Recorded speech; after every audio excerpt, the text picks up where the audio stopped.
తను చాలా strong, suicide చేసుకునేంత పిరికిది కాదు. ఇదే చెప్తారు అందరూ. వాళ్ళకి కావాల్సిన వాళ్ళు సూసైడ్ చేసుకున్న తరువాత అసలు వాళ్ళు స్ట్రాంగ్ అని ఎలా తెలుసు? పైకి స్ట్రాంగ్గా కనిపిస్తే స్ట్రాంగ్ అనా? కాదు.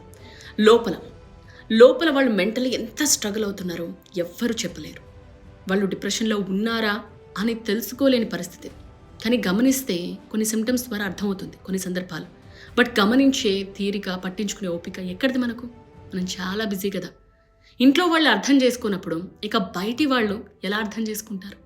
ఇంట్లో కానీ ఫ్రెండ్స్తో కానీ ఎవరైనా డిప్రెషన్లో ఉన్నా, లోన్లీగా అనిపిస్తూ ఉంది, దేని మీద ఇంట్రెస్ట్ ఉండట్లేదు, నిద్ర పట్టట్లేదు, ఇలా ఎవరైనా చెప్తే దయచేసి లైట్ తీసుకోకండి. వాళ్ళకి మీ హెల్ప్ అవసరం అని అర్థం. ఎస్, మంచి డాక్టర్స్ ఉన్నారు, సైకియాట్రిస్ట్ ఉన్నారు, కౌన్సిలింగ్ ఇస్తారు, మెడికేషన్స్ ఉన్నాయి.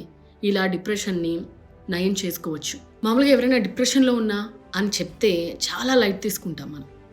నీకేంటి, మంచి లైఫ్, మంచి జాబ్, మంచి సంపాదన, మంచి ఫ్యామిలీ, ఇదంతా పైకి కనిపించేదే. లోపల వాళ్ళు ఎంత మదన పడుతున్నారో మనకు తెలియదు, వాళ్ళ మనసులో ఏముందో తెలియదు. ఇలా వచ్చి ఎవరైనా చెప్తే తేలిగ్గా తీసుకోవద్దు. వాళ్ళకి మీ సహాయం ఎంతో అవసరం. దయచేసి ప్రాణం కంటే ఏది ఎక్కువ కాదు కదా, కొంచెం సమయం ఇచ్చి వాళ్ళని గమనించి వాళ్ళకి కావాల్సిన హెల్ప్ చేయండి.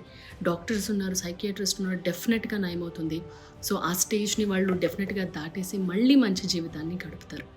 సునీత విలియమ్స్ చెప్పినట్టు ఈ విశ్వంలో మనం ఒక చిన్న ప్లానెట్లో మనుషులుగా అందరం ఒక్క ప్లేస్లో ఉంటున్నాం, ఒక్క ప్లానెట్ని షేర్ చేసుకుంటున్నాం. మనుషులుగా మనం ఒకరికొకరు తోడుగా నిలబడకపోతే ఇంకెందుకు కదా. అందుకనే చూడండి, గమనించండి, ఆలోచించండి, వాళ్లకు హెల్ప్ చేయండి.